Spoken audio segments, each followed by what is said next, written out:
కానీ పూర్తిగా ఇది ఇది కొంచెం కొద్దిగా ఉండాలండి. అంటే పులి రాసేది 2 రోజులు ఉండాలి. 2 రోజుల తర్వాత రాసేది. 2 రోజులు ఎండితే సరిపోద్ది. నిన్నే తిరగేసిన అడిగి మంచి. ఈ విత్తనం వచ్చేసి శ్రీ సాయి హైబ్రిడ్ సీడ్స్ వారిది SLR 369 వెరైటీ. ఈ విత్తనాన్ని ముదిగొండ మండలం మన మాదాపురం గ్రామంలోని మల్రెడ్డి ముత్తిరెడ్డి గారు సాయి కృష్ణ సీడ్స్ నుంచి ఈ విత్తనం తేవడం జరిగింది.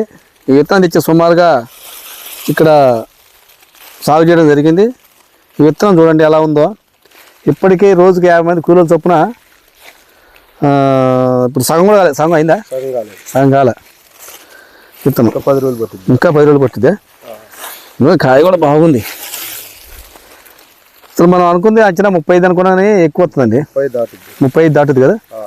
ఇప్పుడు ఇది నాకైతే 80 వస్తుంది అనుకుంటుంది ఫస్ట్ కోత. రావచ్చండి 80. నాకైతే మీరు 70 అన్న రావాలి, 60 70 అన్నారు కానీ పండు పడుతుంది. 80 వస్తుంది. నేను ఇప్పుడు ఈ కళ్ళ చూసినంటే ఇప్పుడు ఇదే 30-40కి వచ్చింది. ఈ కాలం ఇది 35 క్వింటాలు 40 వస్తుంది ఇది ఖచ్చితంగా. అంతేకాదు ఇప్పుడు ఇక్కడ 10 మునులు ఉన్నాయిగా. 10 మునులు సగానికి ఉన్నాయి. అసలు నిన్ను మునులు మళ్ళీ సగం తోట ఉంది. 80 వచ్చింది. 80 క్వింటాలు పక్కా దిగుద్ది.